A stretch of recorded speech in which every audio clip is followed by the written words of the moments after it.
Hi friends, my name is Kat. Welcome to my channel and today's video. So as you have probably seen by now, I have done a 3-part series for my favorites of 2024. I didn't want to just sit down and do a top 10 because honestly I was having the hardest time ever trying to think of something. Even just the top 24 in 2024 that I've seen people do, I was struggling. So I decided to break it down into 3 genres, I guess 3.5, and just talk about my top 10 within each of these genres. So I did romance, fantasy/fantasy romance, and today we're doing sci-fi, and we will be going over my top 10 sci-fi reads of the year, which again, there were a lot, and this was really hard to actually break it down. I really am trying to challenge myself to only talk about 10 so that I'm not sitting here forever and telling you basically every single book I read, because I did realize that the vast majority of the ones I read, thankfully, I ranked 4 and 5 stars, which feels fantastic and is something that really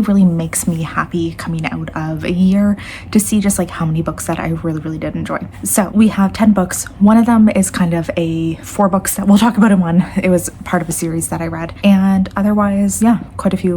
Not only a handful were new this year. Quite a few of these were backlist, which I'm very happy about. I'm really trying to read a lot more sci-fi, some of the hyped sci-fi from other years, and just get a better sense of a lot of what has been out there. And just as a little disclaimer, I'm probably not going to be going crazy into details about the plots of any of these, because sci-fi is a genre that I personally feel it serves you better a lot of the time to not know as much going into it. So if that is relevant, I potentially won't talk too much about it. And if you're hearing a lot of footsteps in the background, that is my dog. He is pacing because every single time I decide to film, he decides that it is, I don't know, time to run around. So let's dive into these books. First off, I have to say Dune.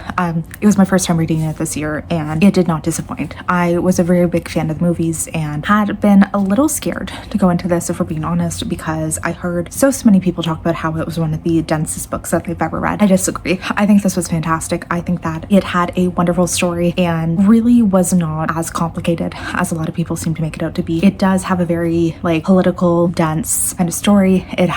Or a very politically heavy story. It has a lot of science. It really leaned a lot more into ecology, especially ecology of the planet Arrakis, which I personally loved. I loved seeing how much of this was environmentally focused, and considering especially that this came out in the 60s, very interesting to see that this was so forefront of where the world was at. I honestly think this was one of the best sci-fi books I've ever read. I understand the hype 100% now. I understand why it's so popular, and it is, I do think, very much a staple in the sci-fi genre. And also, if you are a sci-fi reader, I think you need to read this. So much about this, honestly, just so fascinating, so wonderful. I really could not rave enough about how fantastic this was. I think that the most recent adaptation by Denis Villeneuve definitely very well done. Really brought to light a lot of the things that were lacking in this book. So I think it definitely complemented it very well, and truly fantastic. I've since read Dune Messiah as well, and I feel that one should really be considered as a continuation of Dune. It's not a separate book. It is 100% just a continuation of the story, and it honestly could be all viewed as one thing. And I gave that one 5 stars as well.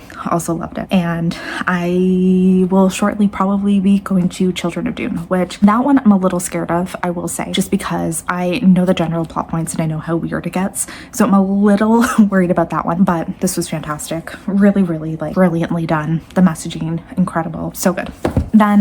So this is not the one I'm talking about. This is book 3 in the Expanse series, but I read books 4, 5, 6, and 7 within the Expanse. If you asked me to name any of those off the top of my head, I do not think I could, and I don't think they're in here either. But just know books 4 through 7 I read. I am giving all of them. They are taking up one place as the best book, because I honestly can't pinpoint one of them that necessarily would deserve the spot on my best of list more than the others. Potentially Babylon's Ashes, which I think that is my personal favorite within the series itself. But if we're looking at it as a whole, I think all of these books deserve to be on this best of list. This series is truly fantastic, truly an epic space battle at its finest. And we are following the slow build up to a war, or potentially trying to avoid a war between outer planets, Mars, Earth, and the moon. All of these different governments all working together in tandem. Well, not in tandem, as in opposition to each other, all of them really fighting for different rights for their people and different needs for their specific areas within the world. And at the same time, there are some potential alien technologies that are coming to light, potential alien species, not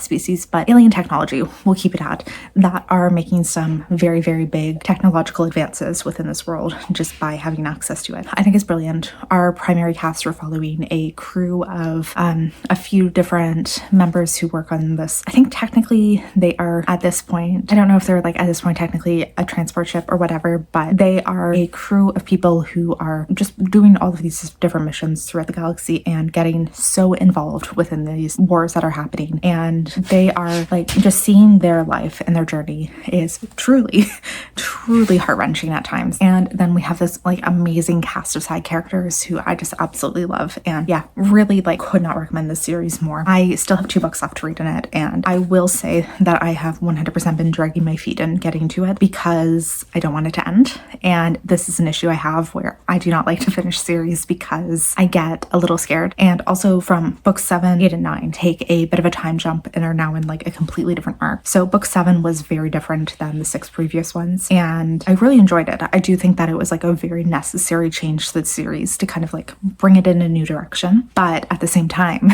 it's making me a little hesitant to get to the rest of them just because I don't want the series to finish. And I think in the same vein, we might as well talk about The Mercy of Gods, which is another book by the same authors, James S. A. Corey, who they're 2 authors who write in tandem together. But this is their newest release, came out in 2024, and is a very interesting story of a colony planet that ends up being conquered by an alien empire. And we're watching the survivors from this like colony of humans as they are brought to this new empire. And they're trying to find 1, a way to survive, and 2, figure out like the rules and like society that this empire has created because it is so completely alien from our own. And I think that this story was just very, very interesting because I mean, for one, seeing this planet be conquered, very, very interesting. And then just the way that it was done to see how like these people were transported and then plopped into this world, and they are given a mission, but like no rules about what they're supposed to be doing exactly. And I just thought it was really, really fascinating to see. Really, again, like love their character work. I think that they have very interesting characters always in their stories. And this one is just, I think, a very, very good introduction to a new series and makes me incredibly excited to see what comes next from them. Parable of the Sower by Octavia E. Butler. So first off, this was written, I think in the 90s or early 2000s, but the book itself is set in 2024, which I didn't realize. And going in and reading this in 2024, very, very interesting experience. But we are following a basically world on the brink of collapse. Society is crumbling. There is a major climate crisis, I believe climate crisis, but basically there is incredible economic instability and society is completely collapsing. People are living like very, very differently and barely surviving. And we're following a young woman. She lives within a community. It's kind of like a gated community. It's one of the few safe places in her city, and they're constantly on defense from people coming in to try and loot from them. But they are getting by day to day. And as she is viewing everything that's happening, she starts to create basically her own religion in view of what she thinks that the world needs and what she thinks that people should be thinking of to survive. Like if you've read anything from Octavia Butler, brilliant. Like everything she does, truly, truly brilliant. Some of her work's a little weirder than others, but really like truly creative, thought through, like just interesting things to think about. A lot of things about morality and like philosophical things to think about in all aspects I find. And this did not fail in any of those ways.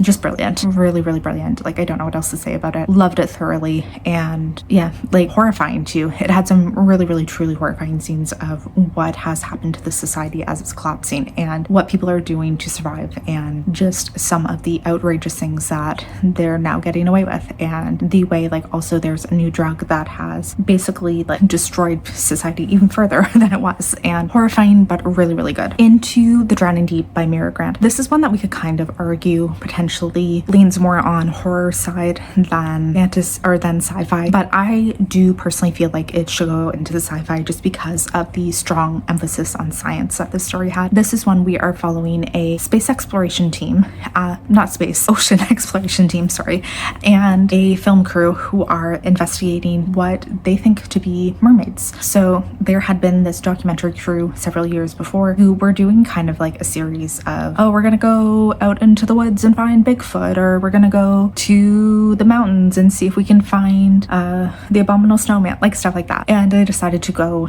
into this ocean and see if they could find mermaids. And then basically the entire crew disappears, and there is found footage discovered of every member of the team basically being brutally murdered by sea monsters. Well, what looks like mermaids, like some kind of sea creature. So now we're following years later as another crew is going out to try and disprove what happened, or like prove that there might be mermaids. And we are following like several scientists, several members of this crew as they are going through this journey. This was intensely creepy in so many ways, and a really like thrilling kind of story. But I do think it was an insanely good story of just the discovery of these species, them trying to figure out what it is, and really trying to like figure out if mermaids are real.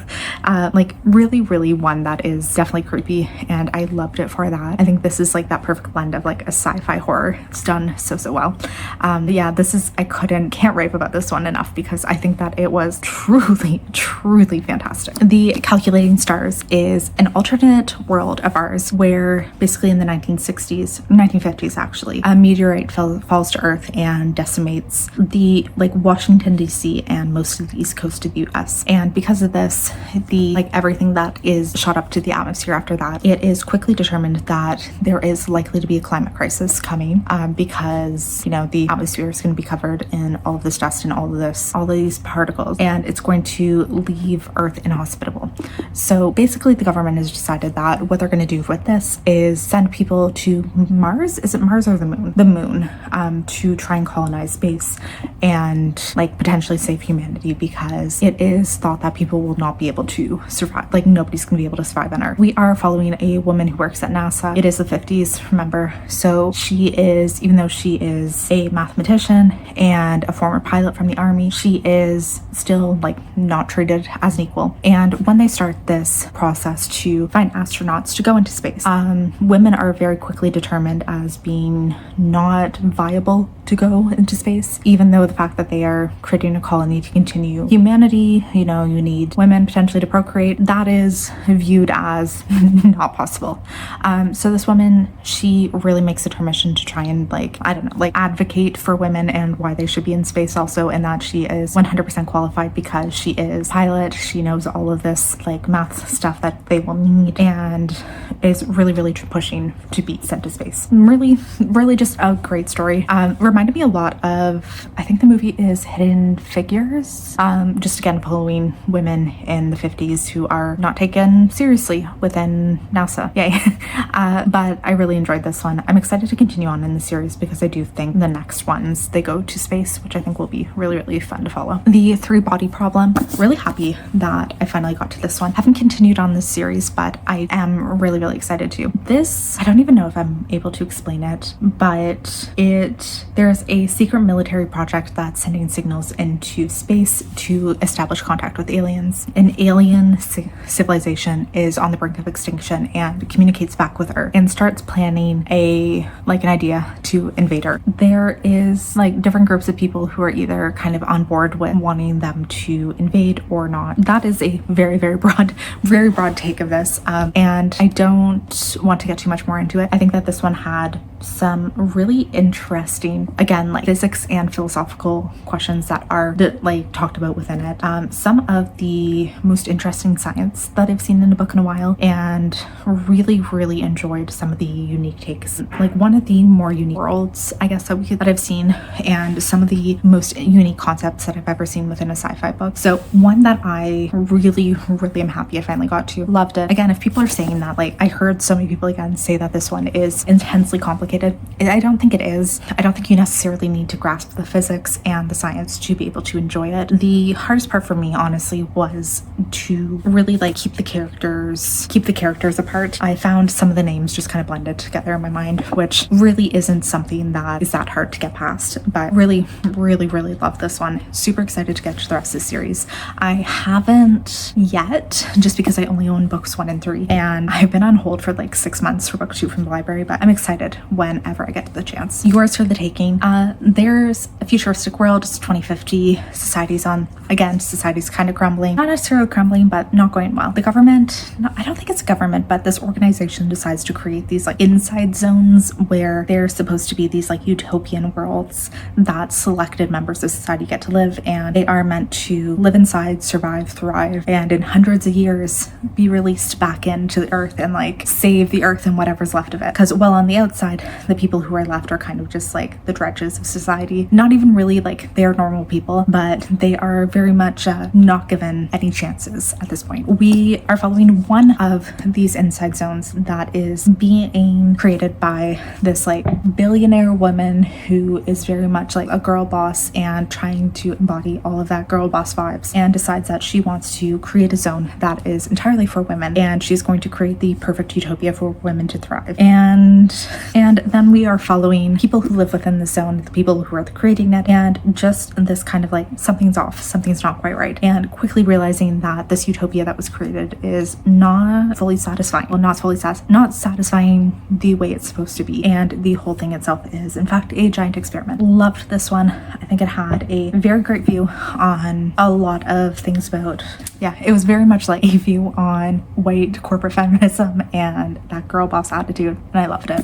Annie Bot, another one that loved this year, another new release. We're following Annie, who is basically a sex robot created as like a fake girlfriend for this man. There's these bots who are like very widely available throughout the world, and they have like different positions. There's like nannies, maids, girlfriends, that kind of thing. And this man basically buys her to be a replacement from a girlfriend who left him, and she is there to be a sex object. She is not a person, like she's a robot, but she is not given any rights. She's there 100% for his pleasure. And we're following her, so he ends up activating a switch within her that basically gives her more ability to learn, kind of sentience, I guess, where she is to become more human. And we're following her journey as she realizes that, like, she is able to think for herself, and just because she is being told certain things doesn't mean they're necessarily true, and that just because she is there for his pleasure doesn't mean that everything he tells her is right. And we're just following her journey through this as she really starts to realize like what the world is and what it means to be able to think for herself. I love this type of story where we're following like some kind of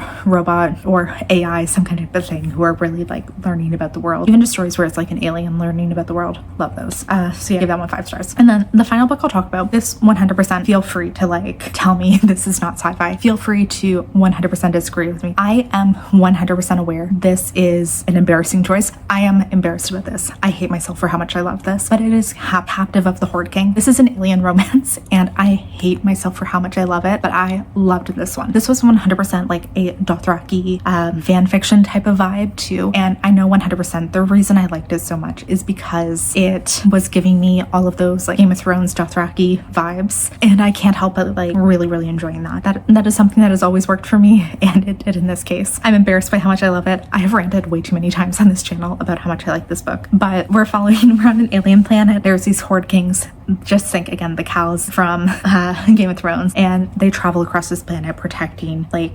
enforcing laws and also fighting against like any dangers, like any dangerous animals, any of that, like protecting the citizens. And there's humans who live on this planet, but they are very much like recent transplants. They're following like their colonies collapse. Some of them landed up on this planet, and we are following a woman who her brother accidentally burns down the crops of their village, which also they they give to these Horde Kings, and he is to be executed because of this. But she basically offers herself in his place and says, do whatever you want with me, just keep my brother safe. So the Horde King takes her as his slave, and they end up falling for each other. I hate how much I love this. Genuinely love this one so much. This whole series has been so fun. I'm like continuing my way through it right now. But yeah, feel free to make fun of me for this one. I don't care. So there we go. Those are my top 10 sci-fi books of the year. I would love to know which ones you have loved. If you have any sci-fi recommendations for me, please leave them below. And I hope you enjoyed this video. If you haven't already, please subscribe, and hopefully I will see you in a new video very soon. Bye.